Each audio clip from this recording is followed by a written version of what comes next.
All right, welcome to Bet the Edge. I'm Jay Croucher here, as always, with Drew Dinsick, recording on Monday late afternoon, just before Monday Night Football kicks off. Today, we're going to talk about the Giants losing Daniel Jones for the season and the repercussions of that into New York, Dallas. We'll talk stock up, stock down with the Bengals and Seahawks, and then we'll talk Coach of the Year market in the NFL, which I think is a pretty interesting one. And I have a bet there, which I think is a rort and a big angle. We'll get into that. But let's start off with Daniel Jones, Drew. How the line is 16.5. The Cowboys are favored. The total is 39. So do the math there. And the Giants are expected to score not many points. Do you think this line is big enough? No, I make it closer to 17.5 actually. And when you're in this rare air in NFL's kind of handicap, and we already know pretty much, what the DNA of the Dallas Cowboys says to do when they have a team that they are markedly better than. I think this is probably Cowboys are past at this price. The tape on Tommy DeVito is wildly poor. It is rough. And the fact that he outperformed a couple of quarterbacks named Bryce Young and Clayton Tune in terms of total EPA this week is more of an indictment of the other players than it is a credit to Tommy DeVito, because in the Jets game, they literally just every single pass was behind the line of scrimmage for DeVito. And in relief for Daniel Jones, his most effective play was the panic scramble for 3 yards. It's a tough way to make a living, especially against the Dallas team that coming in with a little bit of an axe to grind after leaving that win on the field in the link. So yeah, I think the adjustment's fair, but I will argue that the loss of Daniel Jones for the season net positive for the franchise. Like, the Giants are now poised to potentially lose out and get a 1 or a 2 seed.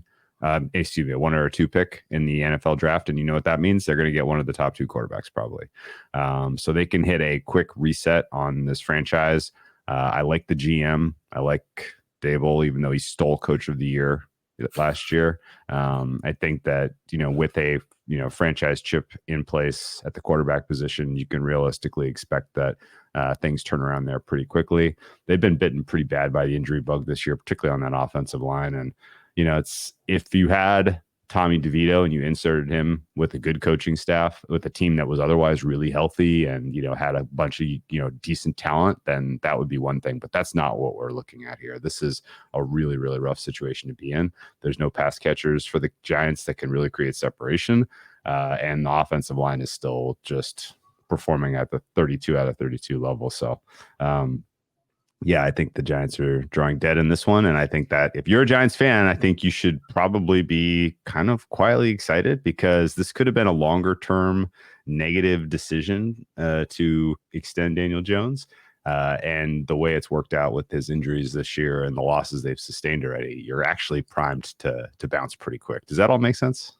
I'm not sure if Giants fans will be excited because they have to watch this team for the next 2 months. It's going to be painful, but I agree that it is probably a net positive for the franchise. Maybe they can get in position to draft one of the quarterbacks in the upcoming draft. I was texting a mutual friend of ours last night when the line opened for Giants-Cowboys, and I was like, 15.5 seems too low. And he replied saying, I don't know. I don't know how to contextualize lines being too high or too low once you get up to 15.5, 16.5, 17.5. Like, it's almost what's the difference? But there is a difference. And certainly I'd rather be on the Cowboys at minus 16.5, having seen Tommy DeVito play and what he did. I mean, they just lost by 24 points to the Raiders, and they didn't complete a pass against the Jets, basically, for positive yardage. Yeah. And to me, in the Jets game, everyone was criticizing Daboll's play calling in the second half and playing not to lose. I don't necessarily think that was the case, because I think he probably knew what he had in Tommy DeVito, and maybe just running the ball and going 3 and out and punting and letting Zach Wilson beat himself was the best play to win in the game.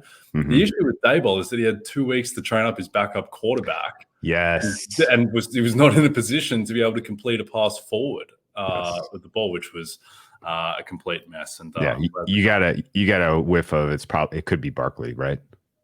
Yeah. It could be Matt Barkley this week. DeVito might not get the start.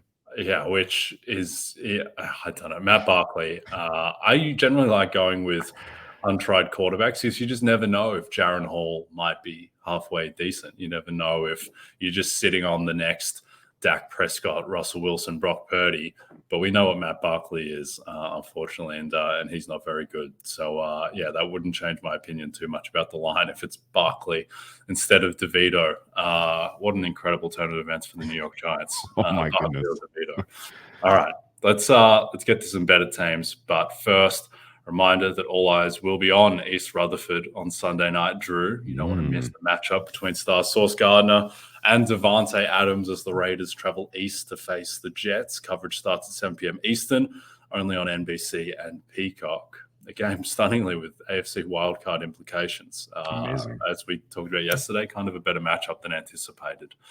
Let's go stock up, stock down. Start with the Bengals, who reasserted themselves on Sunday night as top-tier AFC contenders, kind of taking out the Bills 24-18 in both a game that never really felt that close. And also, if Von Miller could stick a tackle on Joe Mixon on the last play, meaningful play of the game, Bills very well could have marched down the field and won that game. And also they had the Dalton Kincaid fumble, which was an absolute backbreaker. Yeah. And I don't think necessarily his fault, but that was tough. Anyway, the Bengals, they're right back in the mix. They are the hot team du jour. They're still plus 320 to win their division, which is why I think you need to be a little cool on this team. But they are plus 750 to win the AFC, 13 to 1 to win the Super Bowl. Their win total is 10.5, and they're now minus 300 to make the playoffs after being dogs not long ago. Do you think this team belongs in tier 1 of the AFC with the Chiefs and Ravens, or do you see them still as a step down? So let's divorce this into 3 different parts. You ready? Part 1 is when you come up with the neutral rating, are you including any of the data from when Burrow was injured? I would say no. I would say toss it all. None of that is giving you signal about what this offense how this offense should be rated, because everything you want to know about Burrow has been answered affirmative. His mechanics look fine. His scrambling is part of the repertoire.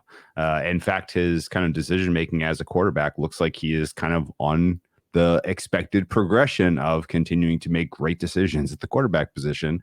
His escapability from the pocket, incredible. In moments where the pass protection was breaking down, which is still far too often for this team that has invested so much in this offensive line, but we'll leave that aside. And at least until the end of the game yesterday, he had a very healthy trio of wide receivers who are all able to create separation and make game-breaking plays down the field. Now, Higgins has been in and out with injuries this year, and now there is a lot of buzz about what to expect with Jamar Chase, because his quotes on Monday morning were not that positive, and tough to parse exactly what he was saying there, but it seems like the Cincy beat reporters think that he maybe needs a couple weeks to get his back right. So there will be some impact in terms of how you want to ultimately rate the Bengals outside of Burrow. But I think it's perfectly fair to say at full strength, this offense should be rated as a top 3 offense. Now, how do you kind of stack them up in terms of a neutral rating is a little bit separate from should they be considered in the same sentence in the same tier as the likes of the Chiefs for potentially winning the AFC. And that's where I say they're in a little bit of trouble. It's not just the plus 320 to win the division, but the implications of that being that this is a team that's going to have to go on the road and win 3 games in the months of January to get to a Super Bowl. And that to me is a tough ask when you're in an AFC with as many good teams as we have. I know they did it in Buffalo last year. I know people thought they had a very decent shot to do it in Kansas City last year. And they played well in that game, just not quite well enough in some key moments. And I guess 2 games in a row on the road is maybe one thing, but if you're coming in as the wild card and you have Jags, then Bills, then Jags, then Dolphins, then Chiefs, or Jags, then Ravens, then Chiefs, these are really tough road games to go bang, bang, bang down the stretch here. And so I think I'm still quite cool on Cincinnati ultimately being able to grab the brass ring in the AFC and represent in the Super Bowl. But boy, oh boy, they could ruin the party for some teams that have aspirations of championship. So they look like kind of primed to be the spoiler come playoff time. But that also is contingent on staying healthy. Like Burrow needs to avoid another key setback injury wise. They need to figure out what's going on with the offensive line and pass pro. And they need Jamar Chase back and healthy and, contributing at a top 5 wide receiver in the NFL type of level if they're going to be that dynamic of an offense. So all very much worth watching. But I think you got a decent amount of signal that Big Lou still has his fastball in terms of defensive adjustments. They are developing some young players, I think, pretty well to kind of backfill some of the talent issues that the defense has. And I think right now, kind of, if you include Jamar Chase in your rating, I think the Cincinnati Bengals should be a top 5 rated neutral team on a neutral field in neutral situation at this stage in the season. Yeah, Jamar Chase better get right quickly because in about 10 days they play Baltimore in Baltimore. And if they lose that game, that's almost bye-bye division because at that point they go down 2-0 to Baltimore in the season series, tiebreak gone. And at that point, there would be 2 games and the tiebreak behind Baltimore. So in that case, you're going on the road 3 times. I would say that as much as I think the Bengals are probably the 3rd best team in the AFC now, maybe at worst, the 3rd best team in the AFC on neutral, the fact that they are at such a deficit in their division, being a game back of Baltimore, being half the tie break down, having lost that game at home already to Baltimore, when you start mathing out the money lines of just what they're going to be in 3 road playoff games, and also they're not locked to make the playoffs either because they have a brutal schedule the rest of the way. That's right. Pretty hard to get to there being a lot of meat on the bone at plus 750 to win the AFC. So that's where I pour cold water. As a general rule, I think the market is generally too not generous enough at pricing teams that aren't on track to get a 1 seed in the conference, just because if you've got to go on the road, then your money line is going to be bigger. It's a disadvantage. It's a more than a 3-point swing. But I do, and usually to me the value is on the favorite. Often I find disproportionate. I think the Chiefs were the most value. The Chiefs and Eagles were the most value to win last year, and it may well end up that those are the 2 teams that provide the most value when we're in week 17, week 18. But yeah, with the Bengals, I don't think there are a ton of ways to attack them in futures markets. I don't believe in Burrow MVP. Nope. You don't get to take 6 weeks off in terms of your output and win MVP generally. He's just so far back statistically. He may well be the MVP from this point of the season on, but Mahomes, Lamar, Hurts, even Tua and Allen to this point have better statistical resumes than him. So he's got a ton of ground to make up. Two quick comments. He just now has dug himself out of the hole in terms of negative EPA. This last week got him into the positive. He's in the green. And we are 9 weeks into the season. That's not good. But I will also say that the guys at the top are not that far away. Like Pat Mahomes, like a good Pat Mahomes season, he's generating about 200 EPA over the balance of the season. Right now, he's in like the 78 range, right? So he's well off pace of what he usually is at this time of year. And also, we're kind of getting through the good weather part of the year, which is not great for quarterback play in the NFL, Jay. All these guys are stinking, even the best of the best. So, but I agree with you. He's got way too much ground to make up in the EPA, statistical category in particular. I will say, though, that market is betting against the Bengals this week. It's because of Chase. They've come off of 7.5 to 7. That I think was a little bit of just enthusiasm about how amazing CJ Stroud looked. Like that was not a fluke. Like he was a truly he was otherworldly good yesterday. Yep. And you've seen this come down now from 7.5 to 7, I think, on Texans bullishness. And then it's come from 7 to 6.5 at some of the market making shops on the Jamar Chase speculation that he may miss. I personally think the under is a stronger angle if there is no Chase, because number one, you're selling high on CJ Stroud on the road where his performances have been a lot more suspect than at home. In fact, I think 3 of his 4 worst all came on the road so far this season. The only good road game he's had was at Jacksonville, and that was a bizarre game for lots of reasons. But you can sell high a little bit. I think local sell high on CJ Stroud combined with, counting on the Bengals being maybe a little bit more of let's get in, get out, get an ugly win, and prepare for Baltimore on Thursday Night Football. Because as you point out, they got a short week for the biggest game for them all season.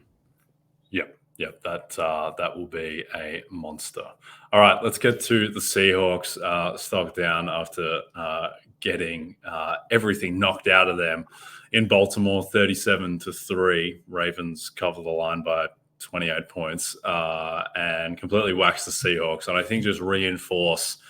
I think there was some hope that maybe the Seahawks, maybe their defense was, an elite top 5 unit, and they have on the other side, Geno Smith, who can play at a top 10 level, and, great weapons in Lockett, Metcalf, and JSN and Ken Walker. And maybe this team actually, could win the NFC West and get a 2 seed in the NFC or something like that. But I think they've largely reaffirmed on Sunday that this is a wild card team, and as we spoke about last week, they're kind of the epitome of a wild card team. When I think of a 10-7 team that loses in the first week or maybe squeaks out a first week win, I think of the Seattle Seahawks of the past couple of years. Do you think there's any more upside in the team or downside in the team, or is this a team that's just going to go 10-7 and be rock solid but not really pose a threat to make an NFC title game? It's not a threat for that, no. For me, at least. I think 6 seed is where these guys squarely land when the dust settles. If the Cowboys or the Eagles really struggle the rest of the season and move out of the way and they get the 5 seed, then that's probably their ceiling as far as I see it, because I do not think the Seahawks team can beat the Niners once. I definitely do not think they can beat them twice.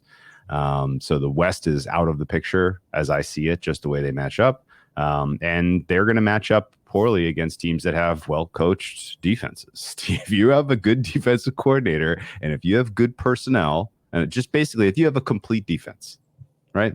Couple of plus players, and then everybody else is replacement level or better, and a good coordinator, you can make Geno Smith look pretty suspect. And a lot of it comes down to, can you play man coverage against their wide receivers? A lot of it comes down to, can you put them in a game state where Geno is forced to be able to come up with something outrageous? I think the Seahawks, people were kind of excited about this offense and their potential, as they probably should have beaten the Bengals. And then last week it was some fluky stuff early that gave them a healthy lead against the Browns, and then they needed some fluky stuff late to actually get out of there with a win. And I think you look at the Seahawks offense as having a relatively hard ceiling when they're up against a good defense, and they're going to have to go through some good defenses in the NFC playoff picture, even though the NFC is really just quite weak. It's amazing, especially the bottom. Oh my goodness. But so the Seahawks will get wins this season. They'll get into the 9-10, maybe 11 win range.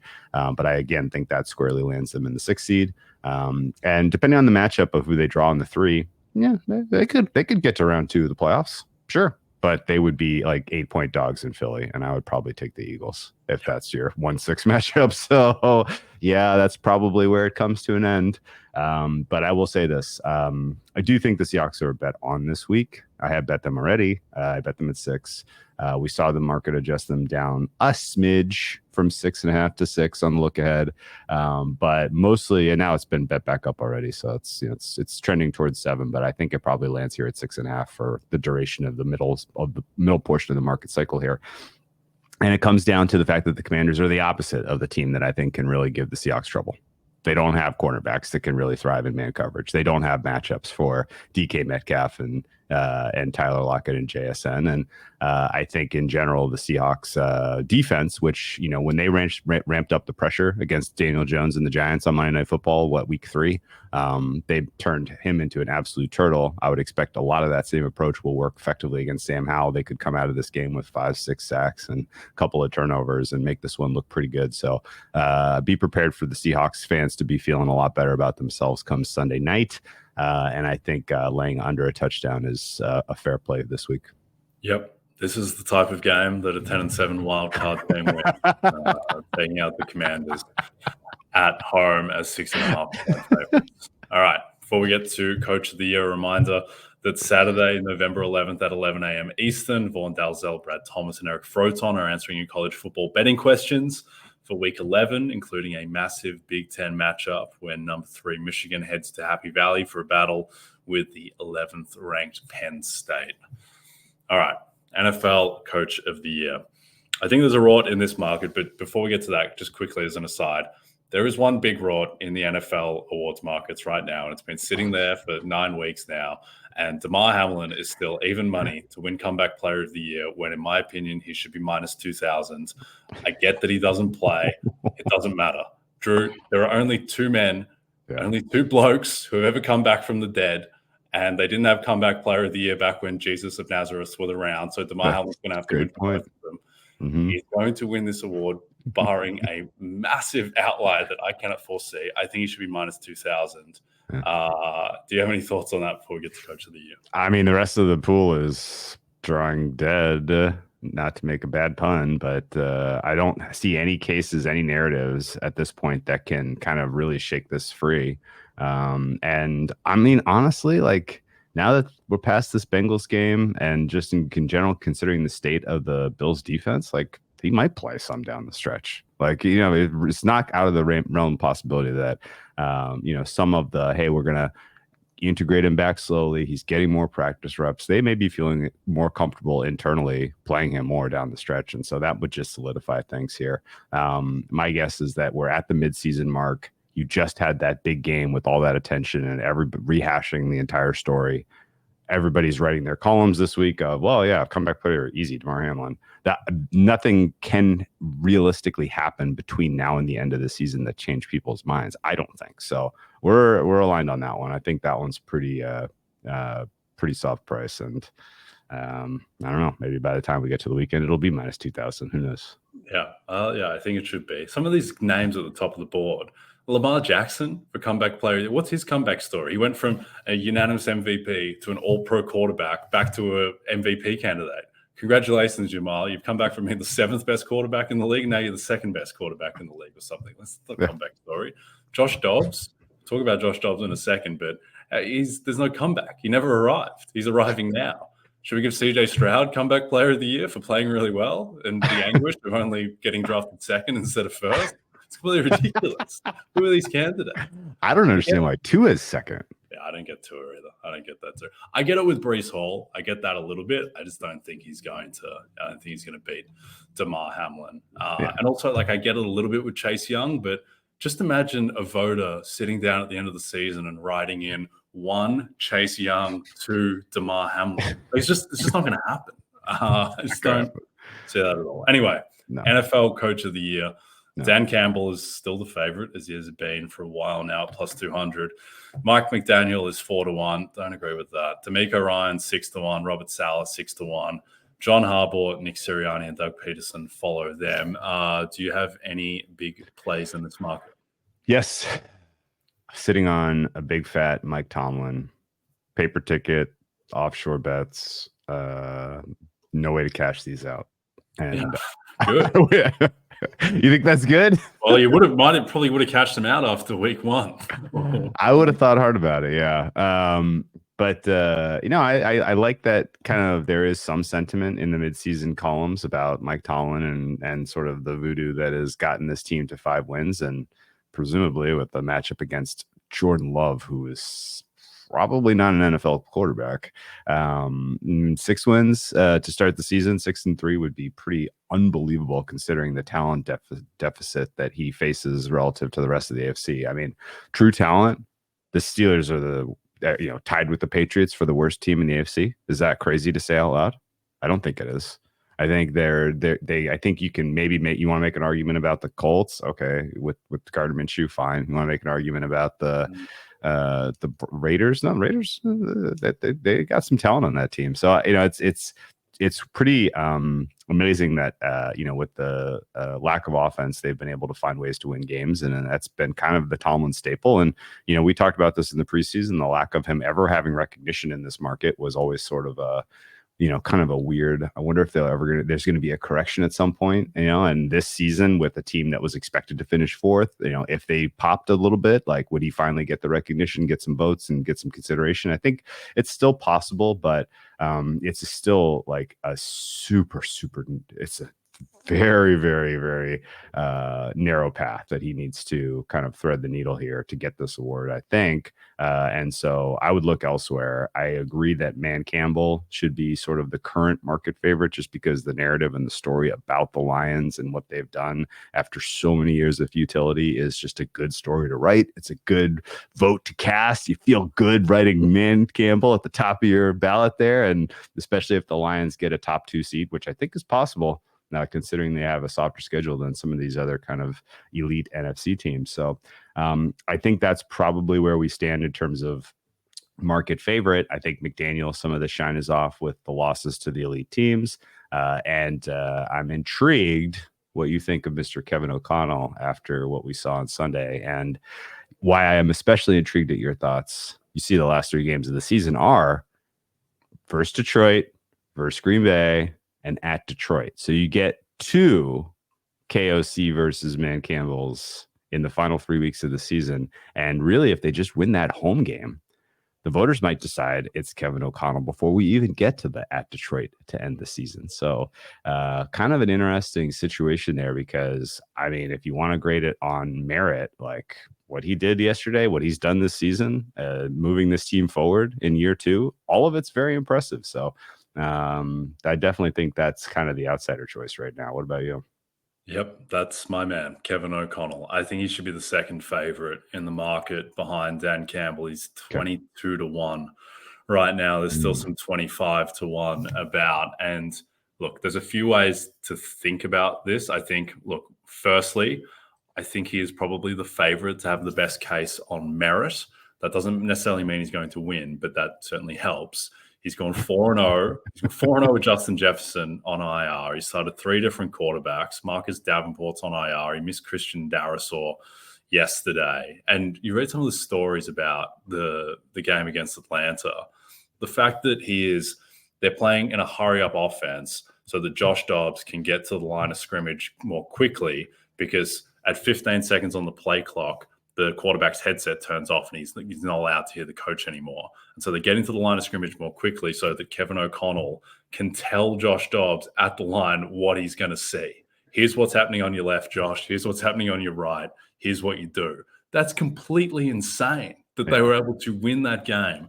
After Josh Dobbs, his first 2 series, he took a safety and a strip sack, and it was very clear he didn't know what the plays were or where people would be. And so Kevin O'Connell told him in real time where everyone would be.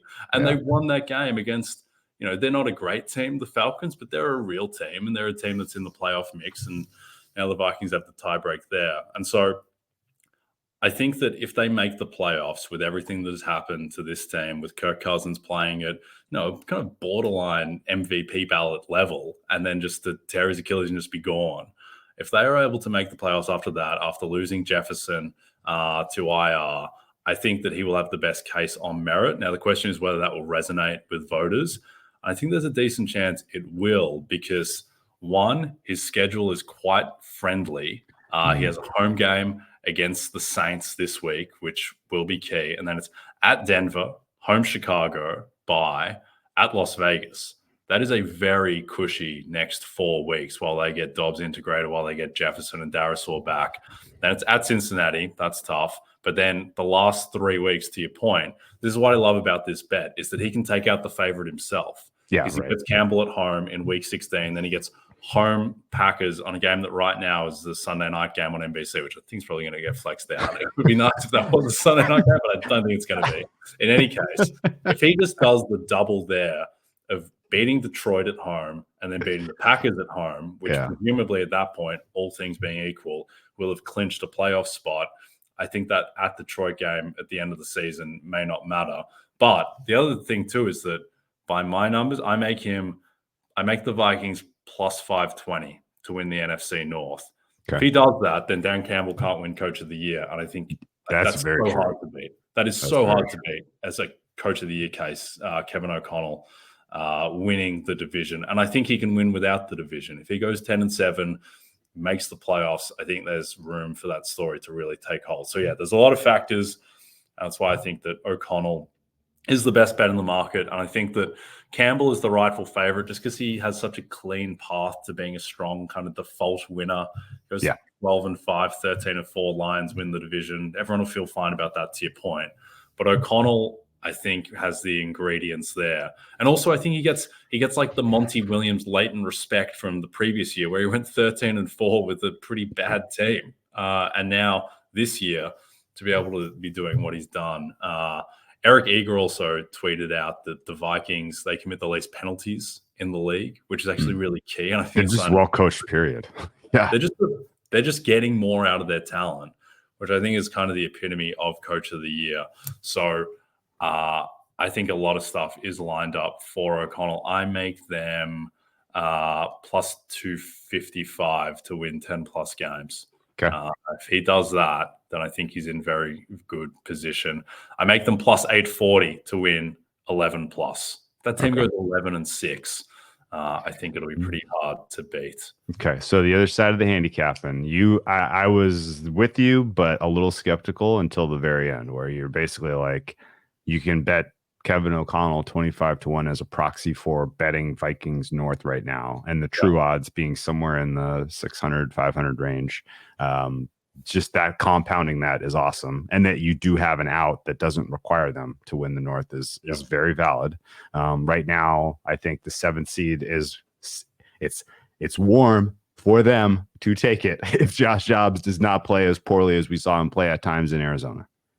That spooks me a little bit because Dobbs was inconsistent, to put it politely, with this tenure with the Cardinals. The Cardinals were a worse team, though. Much worse pass pro and worse receiving cores by margin, especially when Jefferson comes back. So, Dobbs might be perfectly serviceable to beat the bad teams on their upcoming schedule.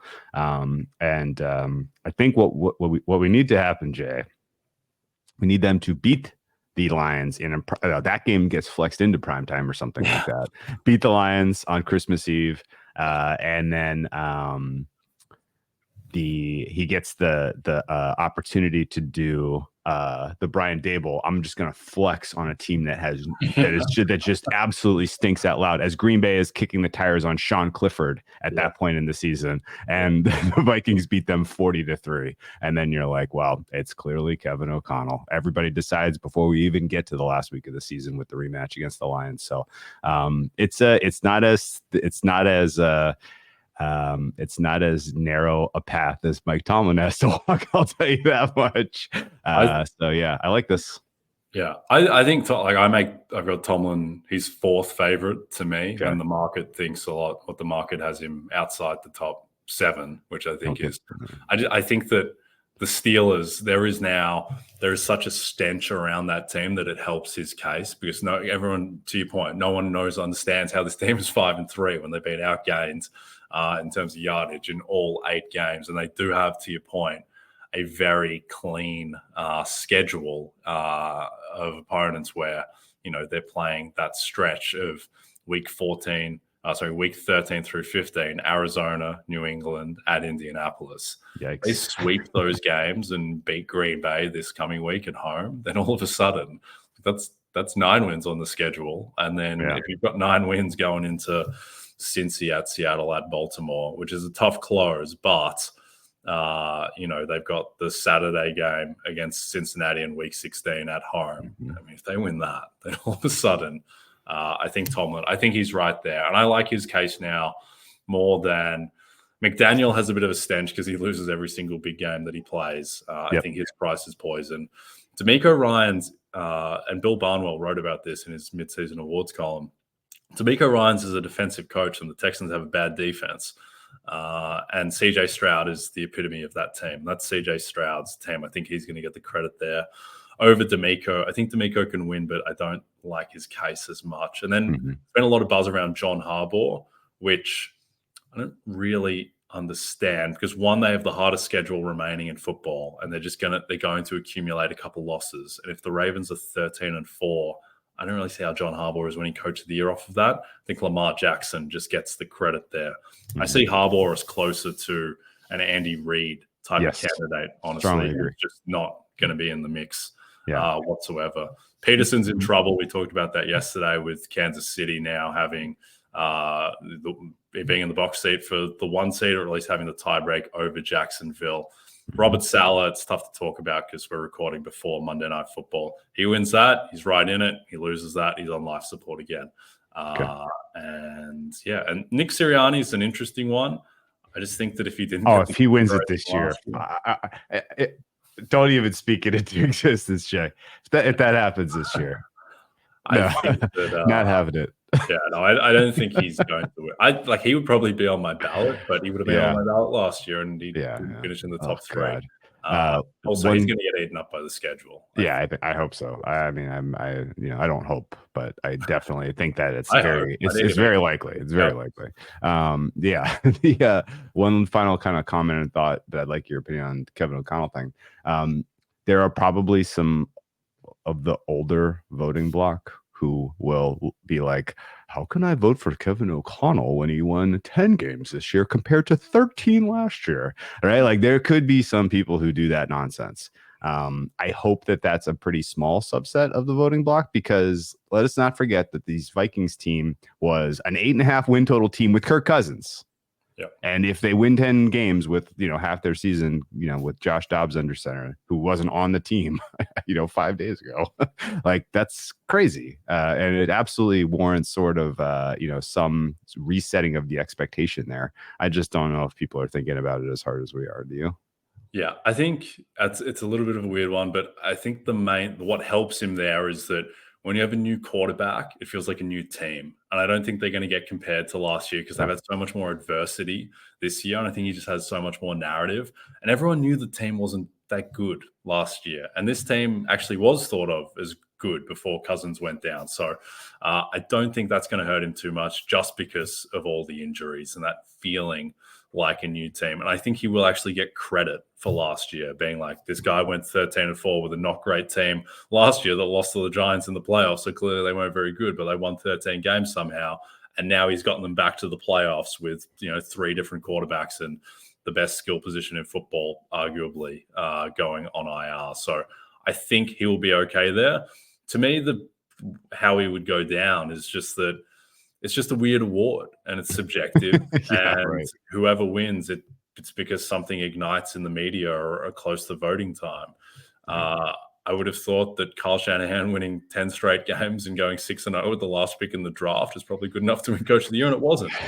Brian Daboll going 9-7-1 against an easy schedule, winning like 2 of his last 8 games or whatever. That's what ignited. So I think all you can do is you map out who has the path to a potential winning case and what can ignite, and then compare that to the price point in the market. And I think when you're doing that, the 2 people who have, relative to price in the market right now, the best chances at that path are O'Connell and Tomlin. And I think those are the 2 horses. Regardless of what happens, we haven't even mentioned the name Brian Flores so far. He my God, what an amazing bit of work he's done. The fact that you look at the EPA per play charts for defense and the Vikings is hovering right about the Jets. Unbelievable. That seems impossible considering what this talent disparity were between those 2 teams at the beginning of the season. It's not because the Jets are bad. The Jets are amazing. It's the Vikings are playing at that level somehow. And shame on anyone for not taking a chance on Brian Flores, who we knew was an excellent coordinator. How did the Vikings get him? My boy Kevin O'Connell. That's part of the year resume. He hired Brian Flores. Yes, it is. Put it on the resume. Unbelievable. I agree. Okay, we are done. Don't forget to check out NBCSports.com for more information to help you with your wagers. Thanks to those watching on the NBC Sports YouTube channel. If you're listening to us in podcast form, please don't forget to rate and subscribe. And a reminder also to find all your favorite NBC Sports shows on Amazon Music. Just head to amazon.com/NBC Sports. From Jay Croucher, Drew Dinsick, and Kevin O'Connell. Have a great day, and we'll see you soon.